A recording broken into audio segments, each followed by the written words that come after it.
The Vision Zero Street Safety Committee is working to create safer streets in Phoenix based on the premise that traffic-related deaths and injuries are preventable. To share more on the Vision Zero Street Safety Committee is Ed Hermes, who serves as committee chairman. Ed, good to have you here. Welcome to Arizona Horizon. All right, be here. Give me a better definition of Vision Zero. Well, Vision Zero, I think you just about got it. It is the goal to completely eliminate both deaths and serious injuries on our streets, and they are preventable. We know they are. Other cities have already gone a large way to preventing them and achieving that Vision Zero. We're frankly a long way away here in Phoenix, but we're working on it. Well, in a long way away, it sounds like deaths on city streets here in Phoenix are like 2 times the national average. What's going on here? You're right. We have some of the most dangerous streets in the country. 200 people a year die on our streets or in crashes. 880 people a year on average are seriously injured or killed, life-changing injuries. And it's gotten worse, unfortunately, and we are double the national average in terms of increase of pedestrian deaths. Yes. But we're working on it. We've got a long way to go. But the first step is to have that goal to say we're going to eliminate it and bring it to zero. 2 out of 3 fatalities are people hit while walking, cycling, or motorcycling. That's right. What does this tell you? It tells me that we need to engineer our streets better. We need to design our streets better because they're becoming more dangerous. Our cars are getting heavier. Drivers are more distracted now than ever. And we have to separate pedestrians and cyclists from heavy traffic. Traffic is getting faster. We've got to separate the two to keep both safe. Well, and that brings us up to the 5 E's of traffic safety here. And one of those is engineering. Yep. Things like sidewalks, bike lanes, these sorts of things. Yes. I mean, do they work? Absolutely, they work. Statistically, we know in the city of Phoenix, you've probably seen some of these areas where we've created buffers between pedestrians and cyclists on the one side and cars on the other. We know they work because the statistics show they do. 3rd Street, just right over here, just north of where we're sitting today, we implemented one of those as a city of Phoenix. It brought crashes, cut them in half. And there's a lot of other areas that are targeted for these type of treatments to separate cars from pedestrians. Improved street design, does that include things like roundabouts? Yes, absolutely. It might.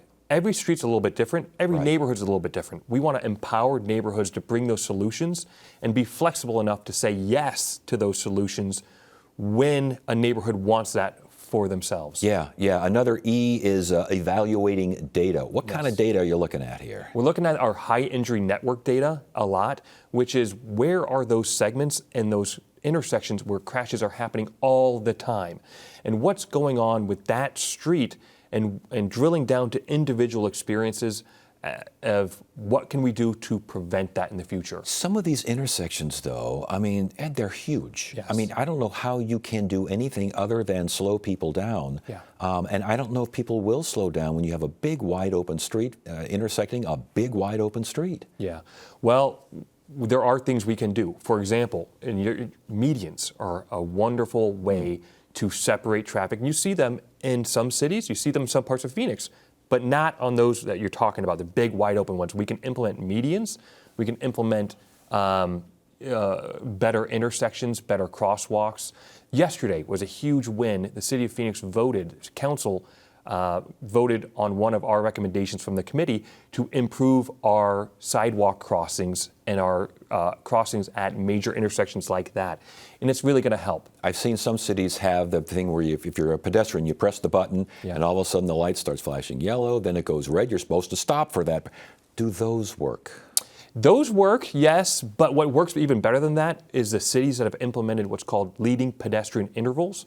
So when you hit that button, and the light changes, the pedestrian gets about 2, 3, 5 seconds maybe to start walking before the cars start coming and start turning into them. I got you. That really reduces crashes, and we're doing that in the city of Phoenix as well. 2 more E's, enforcement and education. Yes. Talk to us about them. Well, enforcement, the city of Phoenix recently implemented red light cameras, for example, and speed cameras, starting to roll those back out again, and that enforcement is an important aspect to bring that down as well. We've seen that being effective with other cities. The city of Tempe recently brought back speed cameras as well.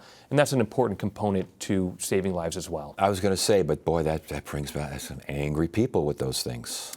You know, we want to try to reduce anger on the roadways all around. And frankly, reducing speeds and reducing crashes is going to do that most effectively. And education is pretty self-explanatory. Absolutely. Letting people know to slow down and to drive safely and be your own Vision Zero advocate when you're driving. Drive the speed limit. There's no need to go above the speed limit. Real quickly, the funding for this program is how much? We get $10 million a year for projects that we have a say in allocating, but we're also influencing all funding and making sure that that is being used in an effective and safe way. What's next? What to watch for?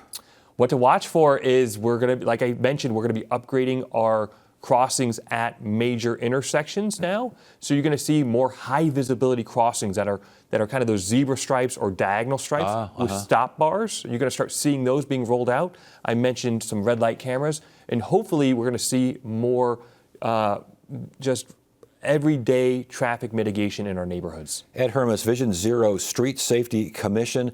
Good work. Good to have you here. Thanks for joining us. Thanks for having me. Really appreciate it.